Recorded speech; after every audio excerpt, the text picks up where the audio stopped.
એક ગરીબ છોકરાનો વિચાર. આ વિચાર વાંચવા જેવો છે. શહેરના એક આલીશાન બંગલા બહાર એક ખૂબ મોટી કાર પડી હતી. કાર બંગલાની બહાર પડી હતી એટલે ત્યાંથી પસાર થનારા બધાની નજર તે કાર પર પડતી હતી. થોડી વાર પછી અહીંથી એક ખૂબ ગરીબ છોકરો પસાર થાય છે. આ ગરીબ છોકરો કારને જોતો જ રહી જાય છે અને વિચારમાં પડી જાય છે. થોડી જ વારમાં કારનો માલિક અહીં આવી પહોંચ્યો છે. તેણે જોયું કે એક ગરીબ છોકરો ક્યારનોય મારી કિંમતી કારને જોઈ રહ્યો છે. તેને દયા આવી એટલે તેણે છોકરાને કારમાં બેસાડ્યું. કારમાં બેસીને પેલા છોકરાએ કારના માલિકને પૂછ્યું કે તમારી કાર ખૂબ મોંઘી છે ને?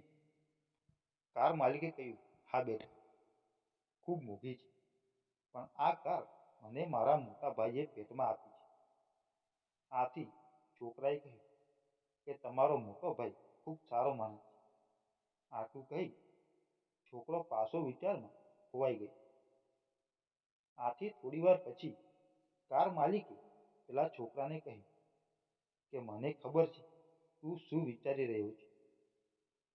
તું પણ આવી કારનો માલિક બનવા માંગે છે ને? આ સાંભળી પેલા છોકરાએ જે કહ્યું તે દરેક મોટા ભાઈએ વાંચવા જેવું છે. પેલા છોકરાએ કહ્યું કે ના, હું આ કારનો માલિક બનવા નથી માંગતો. હું પણ તમારા મોટા ભાઈ જેવો બનવા માંગુ છું. મારા પણ નાના ભાઈ બહેન છે.